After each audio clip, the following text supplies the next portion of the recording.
Welcome to this video lecture on the subject electronic circuits. In this lecture we are going to discuss about monostable multivibrators. So what is monostable multivibrator? So it is a two-stage electronic circuit which is used as a pulse generator, timer and delay circuits in digital electronics. So monostable multivibrator has one stable state and one quasi-stable state.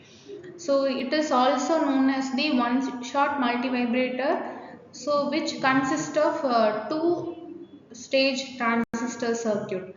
For example, in this circuit diagram, we can see that we have Q1, Q2, two transistors and RC circuits, and one trigger pulse is applied.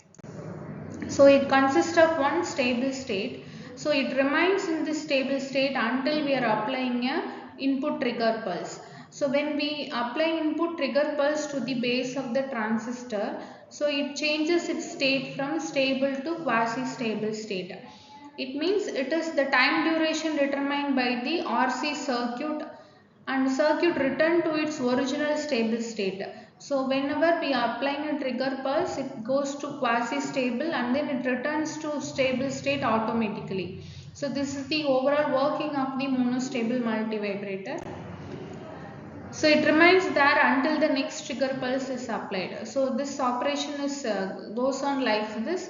So it does not generate square waves like a stable multivibrator. So when we apply external trigger, it causes to generate the rectangular waves. So it can be used in delay circuits and timer circuits.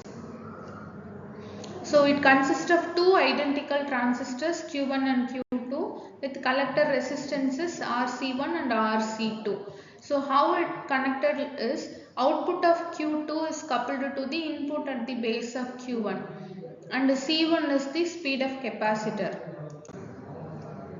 And other values are R2 and minus VBB. They are chosen to reverse bias the first transistor Q1. So here the first transistor is in off state initially and the second transistor Q2 is on. So it is the stable state of the circuit. So we know that it has a one stable state and one quasi stable state. So initially it is one stable state. And we are applying a positive trigger pulse of short duration and sufficient magnitude. So we apply this trigger pulse to the first transistor through the capacitor. So the transistor starts conducting. So it decreases the voltage at the collector. So which is decreases the forward bias on the second transistor.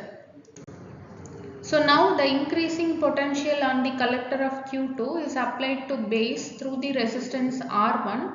So this increases the base potential of Q1. So Q1 becomes saturation and Q2 is cut off. So as the capacitor discharges, the base of Q2 is forward biased and collector current starts to flow. So the Q2 is driven to saturation and Q1 is cut off. So this is the stable state for the circuit and it remains in the same state until we are applying external trigger pulse.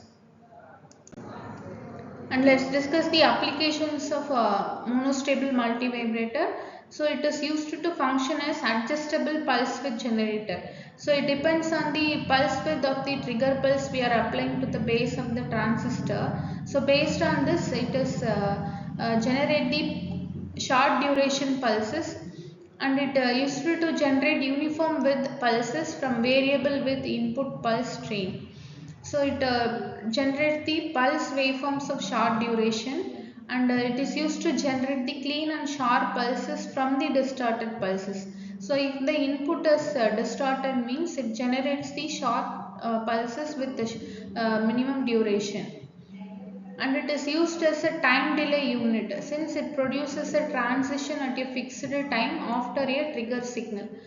So we know that it consists of one stable and one quasi-stable state. So it is used as a time delay circuit because of the transition determined by the discharging of RC circuit. So these are the applications of monostable multivibrator. Mostly it is used as timer, delay circuits and pulse generators.